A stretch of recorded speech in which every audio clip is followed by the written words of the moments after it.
Get ready for the dictation. Dictation will start in 5 seconds. Start. Sir, we must bear in mind the economic viability of small plantations of 5 hectares and the financial capacity of the small planters to fulfill the obligations cast on them to provide housing and crash facilities. Those small planters, in some cases, are unable to provide themselves with houses and medical care as good as those intended for their workers in the will. I am sure that good many small holdings will go into liquidation, unable to bear the burden when the prices fall, as in the case of tea today. I would emphatically say that clause 13 is not only draconian but discriminatory, and it is most harsh and killing to the farming community of India, whose hands feed and clothe the pupil, rich and poor. Sir, I strongly feel that the punishment with both compulsory fine and imprisonment is too severe for violation of a welfare legislation covered by the Act. For economic reasons and financial incapacity, the debt-ridden employer, particularly a small holder, may be unable to discharge the obligations such as providing type design houses, crash medical facilities, etc.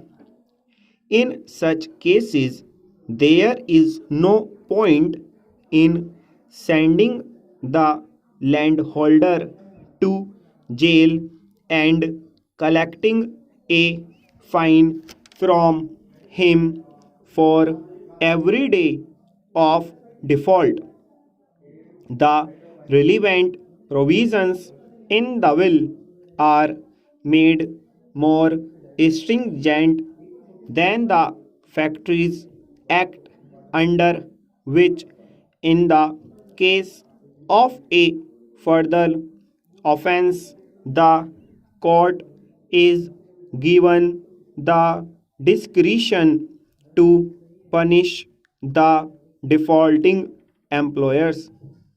But in the proposed amendment, the word used is shall instead of may, which makes it mandatory on the court to impose imprisonment as well as fine.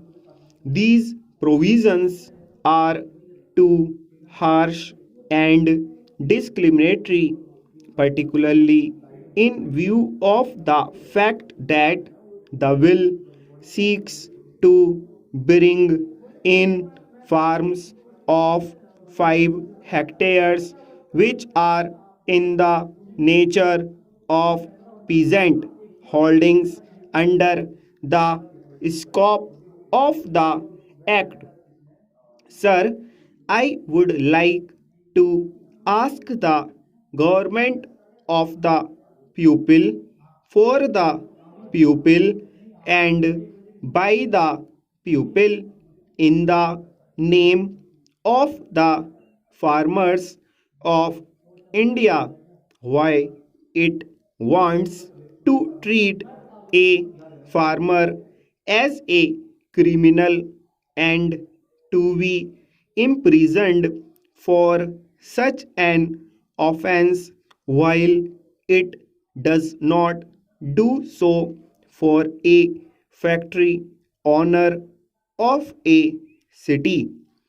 By making this comparison, I do not mean that a provision should be made in the relevant Factories Act to make the sentence of imprisonment compulsory for similar offenses.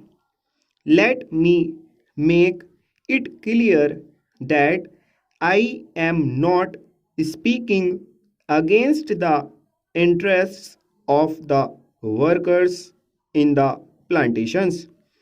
I am only speaking against the stringent and invidious measures which have been provided in the bill affecting the rural employers and the invidious laws enacted for them.